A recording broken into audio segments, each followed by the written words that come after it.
Get the little alert. No.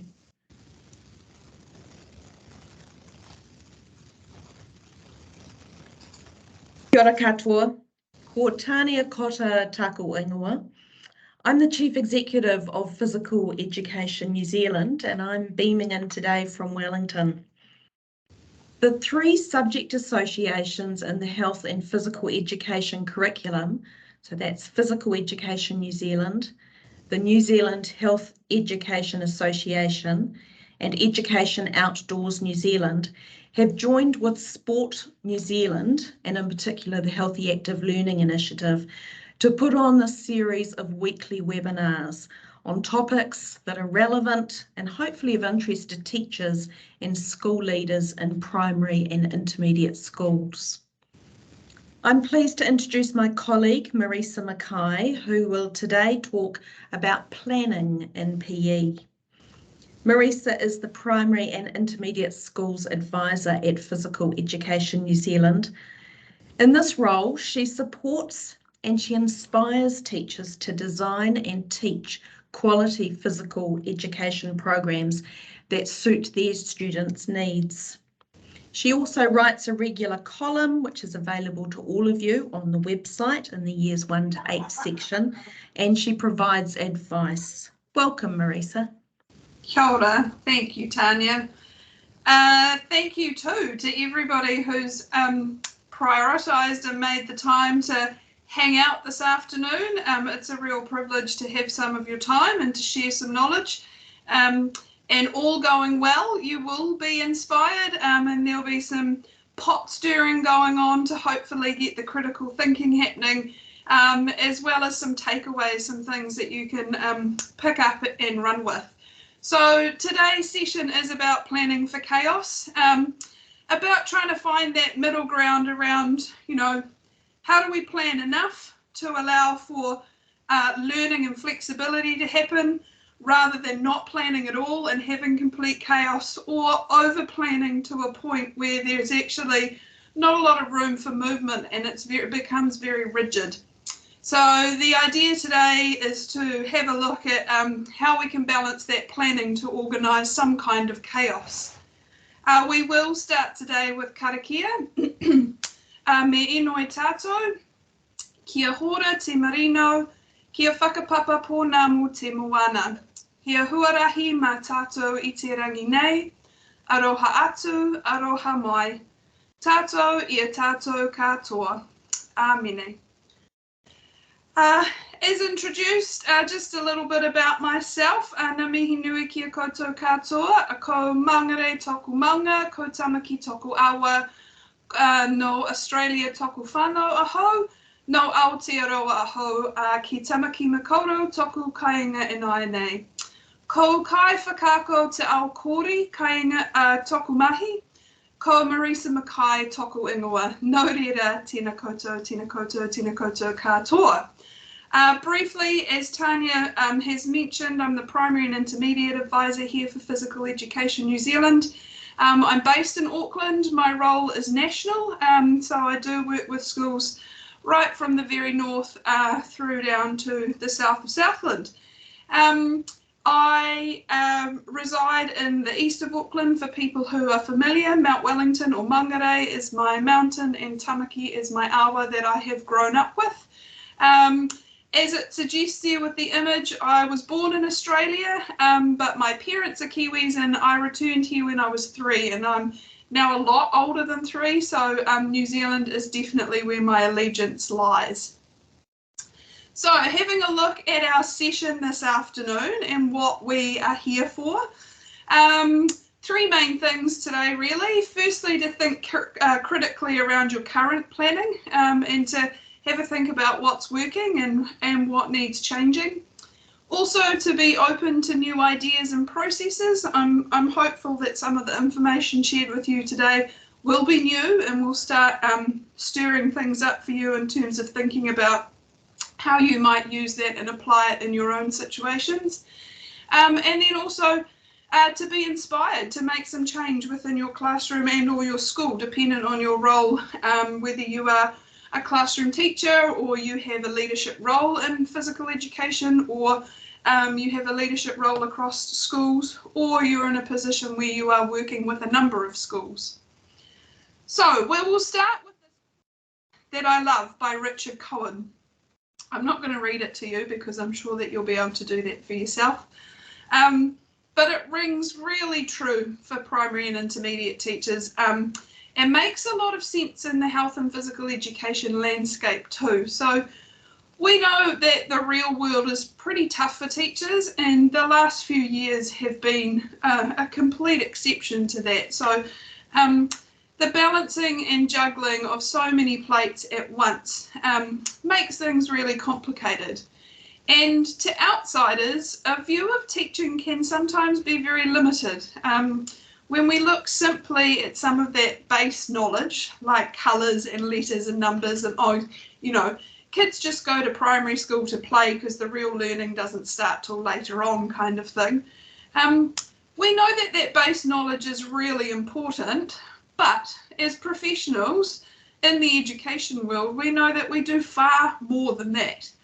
And as Richard Cohen suggests here, if our students can't actually make sense of that world around them, then, where they're going to use those pieces of knowledge and how they do that, if they can't make those connections, then what's the point in having the knowledge in the first place? What I have found in my experience over primary schools in the last few years is that sometimes our teaching of physical education can be very isolated from other areas of our teaching and can become very limited too. So when we look at this quote and we put it into a PE frame of mind, we look at some of that knowledge or those skills, such as running, jumping, or skipping and throwing and catching. And we know again that this is not the sole purpose of our teaching in health and physical education, and that it actually goes far beyond that. So if the running and the jumping and the how to play netball and the how to play rugby is not actually our sole focus, what is? It would be this. So this is the health and physical education whakatauki. And if you're unaware, every curriculum area has its own whakatauki, and this is the one for health and physical education. And this is actually our driver and our purpose behind health and physical education.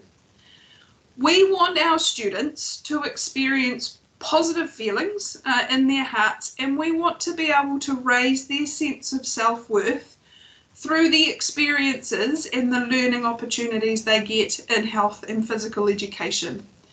As Cohen suggests, this actually goes way much further beyond just learning physical skills of throwing and catching and running and jumping. And we want them to have that understanding and value of themselves so that they can then connect and be a contributor to the world that they're living in. Now, part of that is developing some of those physical skills, but it is not the be-all and end-all of what happens in physical education. Nothing in this whakatauki suggests or states here some of our really traditional stalwarts, which is still quite common in our primary and intermediate schools today. For example, nothing in here suggests that we have to teach every sports code every year.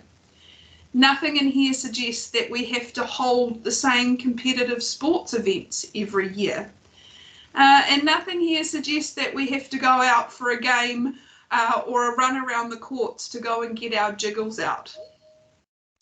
Really, if we step back and have a look, and if this is all that you were given as a health and physical education framework, what would you or what could you create from the base of this as your foundation?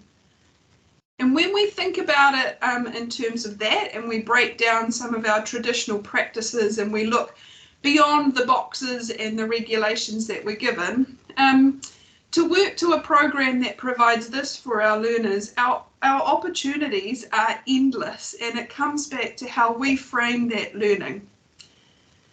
So I'm going back to another guy and another quote.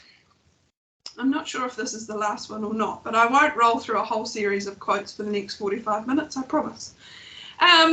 Good old Albert, he was very wise in the words he used around insanity. And what we often see in our traditional PE programs are very repetitive. And so you can almost bank that at some stage in your school's history, depending on where you are at with your planning and learning programs, that you would have been driven by repetitive and externally influenced context within your programs. For example, you probably can suggest there are a number of schools that do swimming in term 1, they may do large balls in term 2, gymnastics in term 3 because it's raining and we'd like to stay inside, a little bit of cross country in there too, and then term 4 is probably athletics. And what we find is that this happens over and over and is also happening repetitively from year 1 right through to year 6 or through to year 7 and 8. However, if we think about this in context of our other learning areas, there's not many other learning areas that I'm familiar with where we teach the same context year in and year out. But why do we do that in PE? So my challenge to you this afternoon is to have a think about what you're doing right now in your classroom that is the same that you may have been doing for the length of time that you're teaching. And this could be in physical education, but it could be in any other area of teaching as well. Is there a position where you found yourself in a rut simply because of lack of time or lack of knowledge around that or lack of support to be able to make those changes, that you just consistently do the same thing over and over? And is there a change that you can make in your practice to want to see those outcomes? Because when we look at programs that are repetitive and they offer the same thing, we know that our students are only going to be limited in terms of what they can produce and what they can show and what they can exhibit in terms of their learning. And if we are wanting to broaden their horizons, then we need to look at the way that we are doing things so that we can expect these different results. So to do that, it really starts right back at the planning phase. So we're going to have a look at a couple of different ways of going about planning today. Now, this comes with a disclaimer. So I want to let you know that the ways we look at today, these are not the only ways to plan for PE. They're also not out there as the best ways to plan for PE. There's not a number one way, gold star priority planning way to plan for PE. There are many ways that planning can be done effectively. Today we're going to have a look at two that really complement each other, and they are needs-based planning and integrated planning processes. What we really want to do is start breaking down some of those disconnections that have led to PE being really siloed in primary and intermediate curriculums for a very long time. We want to start bringing it in and back in touch and connection with other learning that students are making, and also to help simplify that process for teachers and for learners. So what this is today, in this particular one, these planning questions to consider, this is just one quality process for planning your PE. So if we have a look through this, I do apologise if it's a bit small, but I will give you the link. I'll tell you where you can find this for yourself at the end of the webinar. So this integrated approach to planning really starts by looking at some bigger picture things. There are two ways when we plan traditionally that we usually start with PE. One is by deciding what sport we're going to play, or the other one is by beginning with the curriculum and making a judgment from the curriculum where we can start. In terms of needs-based planning, what we really want to do is start with our students and have a think, as the first question in this planning questions to consider suggests, that we start with, well, what is actually going on for my learners? So we need to use our teacher professional judgment and have a think, use our observation skills, what we know about our students, and start thinking about actually what do my students need? And quite often with physical education, it doesn't have to just be physically based. The beauty of the curriculum is that we look at the students themselves as holistic beings, and we look at how they cope socially, how they cope with connections to their communities, as well as how they're coping physically. And so when we start to look at student needs, we can really look at big picture needs that might be appearing not just in physical education, but maybe within your classroom itself. It could be within the playground, and it could be within other curriculum areas. So we start by taking a really good look at what our students are doing, where they're finding their challenges, what are the problems they're facing, or what are the needs. Are they lacking some of the school values that flow through the teaching that you do in other areas? From there, we want to consider these three following factors that come down onto the second line. So the first thing we want to then do is start to connect the learning with other areas of learning that are already happening for the student. So that PE is not this different thing that happens that has a completely different topic, a completely different way of teaching, and happens in a completely different space. To do that, we need to think about that as teachers before we start teaching. So we have a look at what's happening beyond health and PE for our students, and we make connections where we can. It's really important to know that not everything is going to seamlessly connect, and there will be places where it just doesn't gel, and that's okay. But we want to consider things like inquiry or concept topics and have a think about what's happening there. For example, if sustainability is an inquiry topic for that, how can we look at sustainability through our physical education, and what might that look like? And it could be going down to having a look at a bunch of games and then sustainably creating the equipment we need to play those games. And so that becomes the focus for our physical education. We want to look at ways we can make cross-curricular links. So what ways can we engage students in reading? What ways is numeracy going to be a really good support for the learning that's happening in physical education, and vice versa? Again, it doesn't always gel, and it doesn't have to, but sometimes those connections can be made really easy and simply. We want to have a think about what wider school events are going on. So are there market days that are happening where we can get students involved in learning and understanding about the community connections? Are there productions or art exhibitions that are happening? Are there celebration days around grandparents or cultures? All those kinds of things that we want to be able to then bring in and connect to. We also want to consider where community and global events might have a place. For example, we've got the Commonwealth Games happening right now, and rather than that being a last minute add-on to our planning, we want to consider things like that at the beginning and how we can make that a meaningful connection and experience for the kids.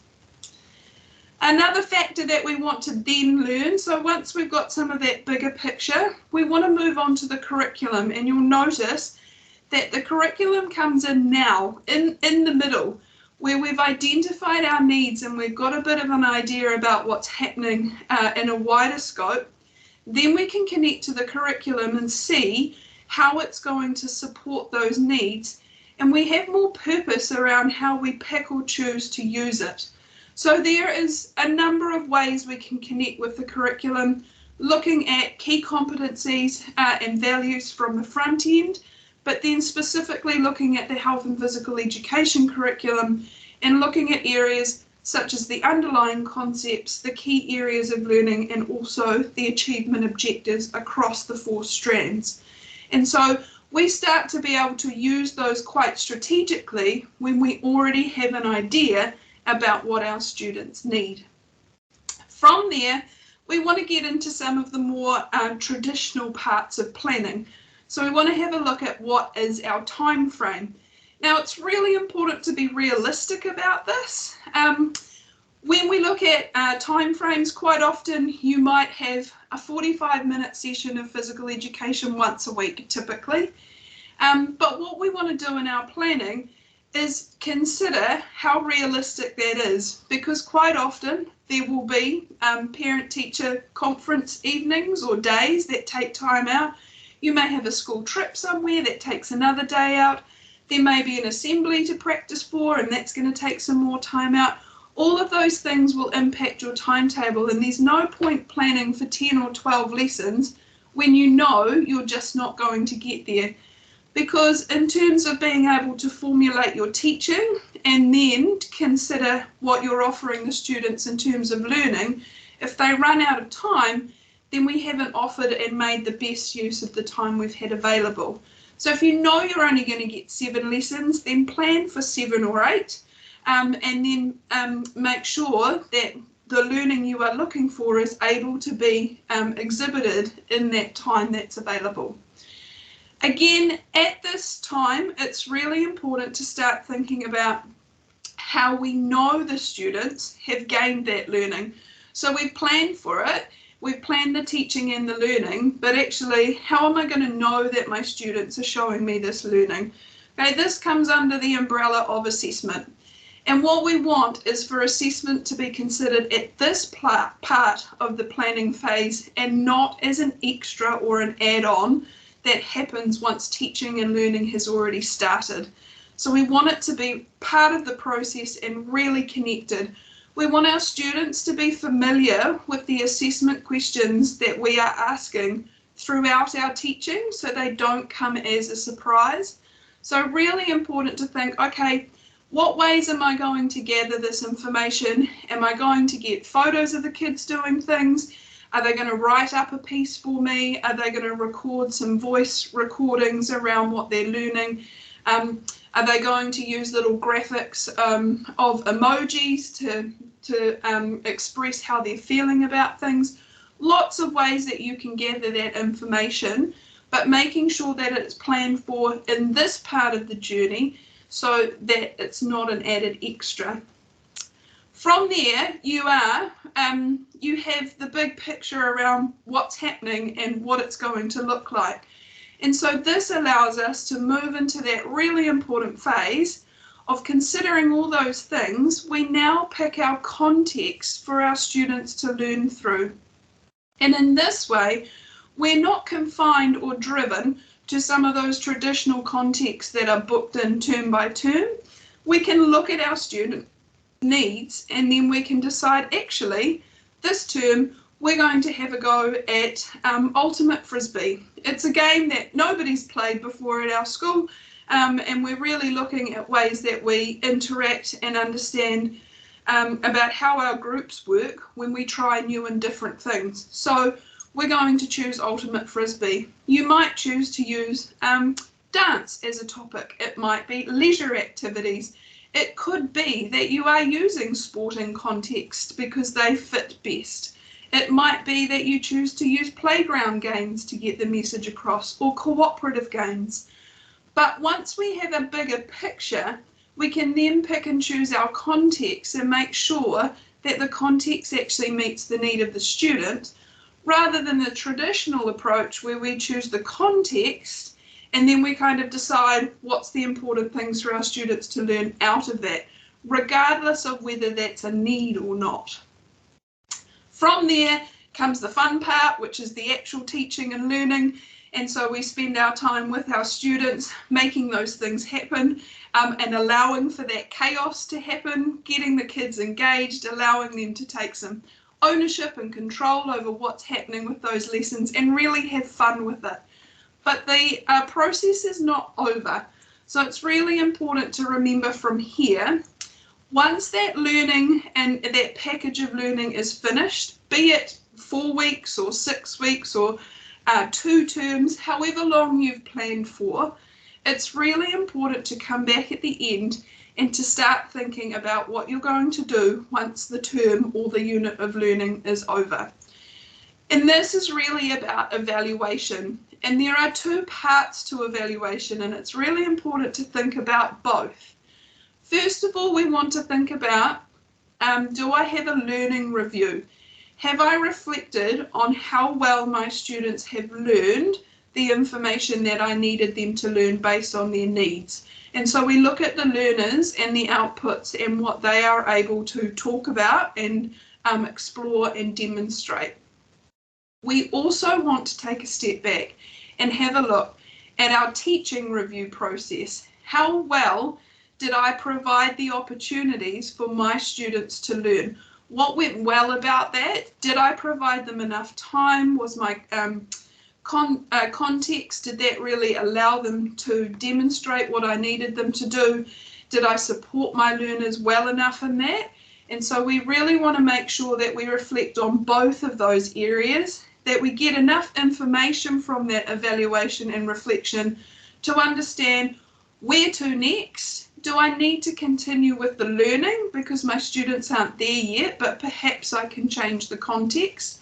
Or actually, my students have done really well with this, and while we were doing all of this, it also became really evident that actually we're not really sure how to use strategies when we're playing games. And so we identify a new need for our students, and then we can move on with that and start designing a new program based on the new needs that have become obvious.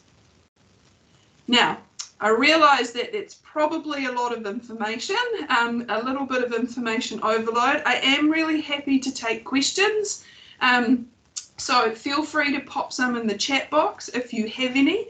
Otherwise, there's a little time at the end of this where we will open it up for a few more questions in terms of that.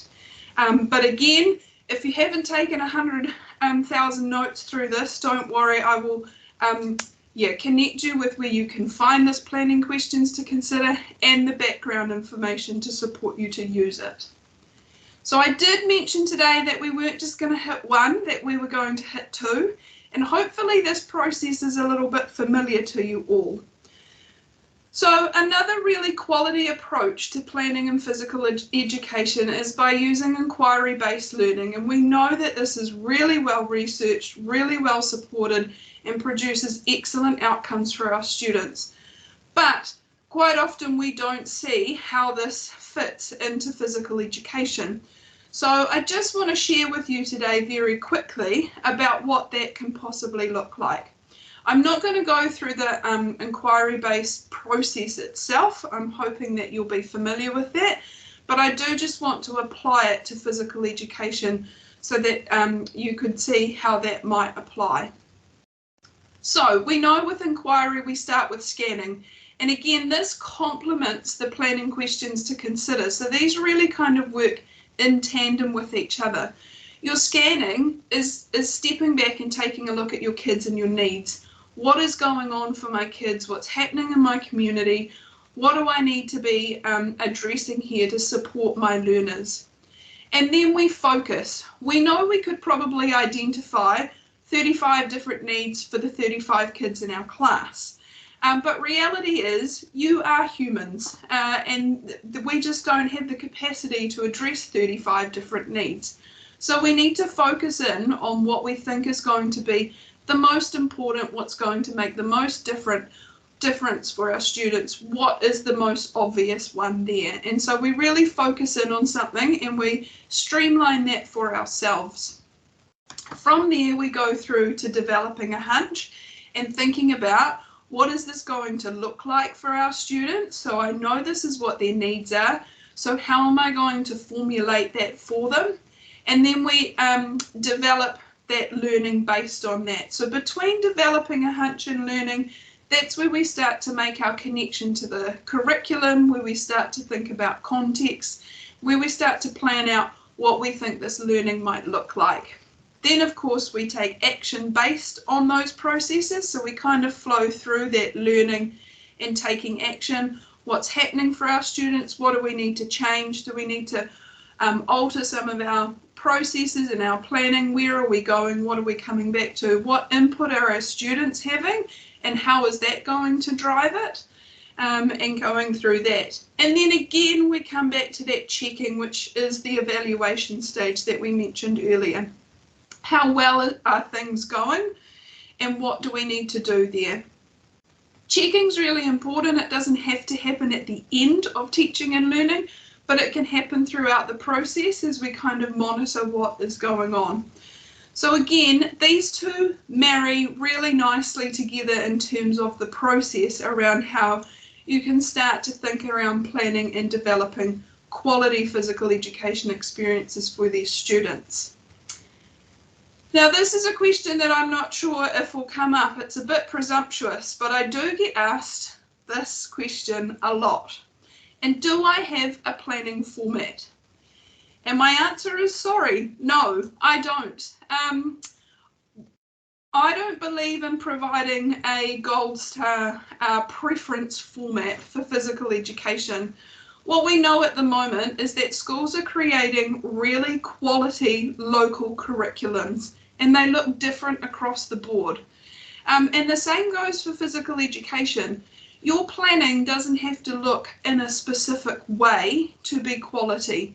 And what you'll find is that within your schools, you're already using planning formats that work really effectively.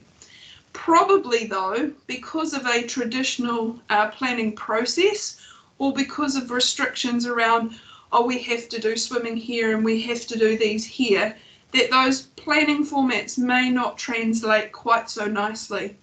But when we look at a needs-based and an integrated approach, we can see how some of these planning formats actually would work very effectively in physical education.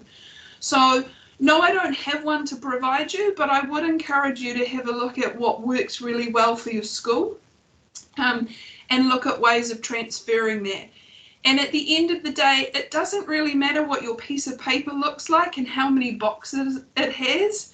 But if you've gone through a quality process, then we know that good things are going to be happening.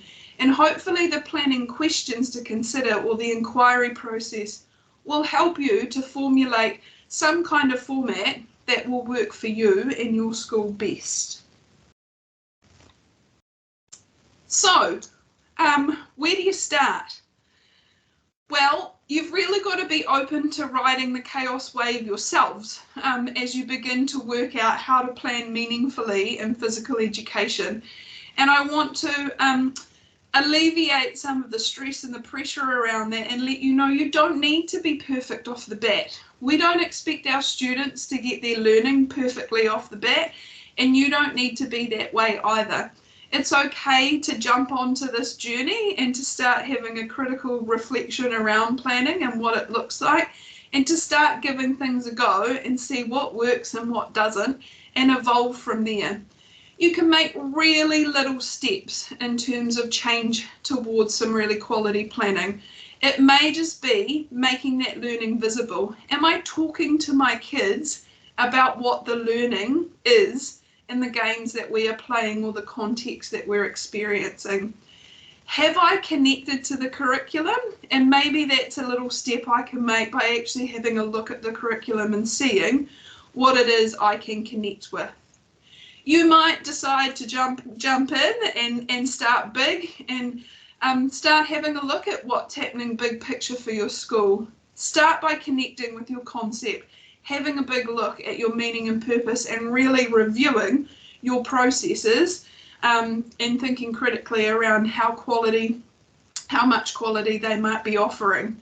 So the chaos is going to be there, and it's really whether you embrace that chaos or whether you choose to eliminate that chaos. And what we really want to do is allow for our students to experience some of that planned for chaos, so they really get involved in the learning, because when things go wrong, there's a lot of learning that comes out of it.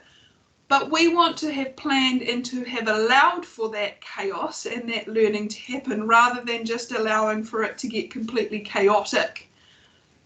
So that's pretty much the end of me rolling and spelling for now. But what I did want to do is, as promised, I just wanted to open it up to people. I'm not sure, I haven't been able to see the chat box. If anyone has any questions that they want to fire out, or if you're brave enough to jump on screen and ask those, now's a really good time to do that.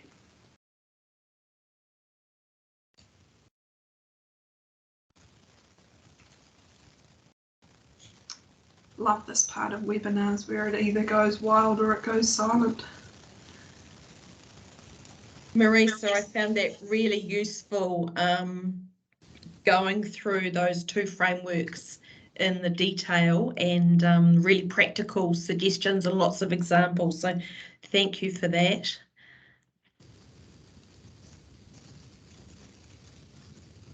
No pressure with questions. We won't force you to do any of that.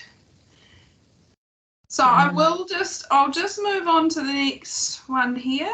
It's just gonna break up on me. I'm going to leave you with some of these questions. Again, I'm not going to ask you to put yourself out there and answer these in front of everybody today, but I do want you to start thinking about some of them. I'm not going to read each of them out today, but do want to get the ball rolling in terms of, from what you've heard today, what impact has this had, and where will that go for you? And as promised, here is a couple of places where you will be able to find some support in terms of the information you've heard today. So if you go to the Physical Education New Zealand website, which is just there on the page, there are two places specifically for primary and intermediate teachers. So we have the Physical Education Years 1 to 8 page, which is where you will be able to contact me if you need any support, but also where I write a number of articles about all sorts of things pertaining to primary and intermediate teachers. The latest one out at the moment is around assessment, so there's a little 2-page article around assessment that you could read, but it ranges from what to do on a wet day to asking quality questions to student agency, all sorts of things. So you can pop along there to gather some information. And then also, if you go through to the PE useful links and resources page under the primary banner there, you will be able to access some quality resources. So Move Well's the first one there. Below that are 2 books which are specifically professional development books for primary and intermediate teachers. And in that second book there, the Implementing Physical Education, is where you will find the planning questions to consider. So you'll be able to access that chart. And then in the following pages in that book, it also takes you through those steps, just as we've been through this afternoon. But hopefully that provides you with all of the information that you will need around that. Thank you. Just to close, the Growing Connections and Confidence webinars are continuing all of this term, each Wednesday after school. Do hope you'll tune into some other sessions, and the videos of this session and the previous sessions are on the website nzptc.com. The links to the videos are just underneath the photos of the presenters. Thank you very much for coming along today. We hope we'll see you again. Marisa, would you like to close for us? Sure, we will just close with karakia today. Me inoi tātou, kia tau tau rangi mārie, kia runga ina iwi o te ao. Āmene. Whare rā tātou.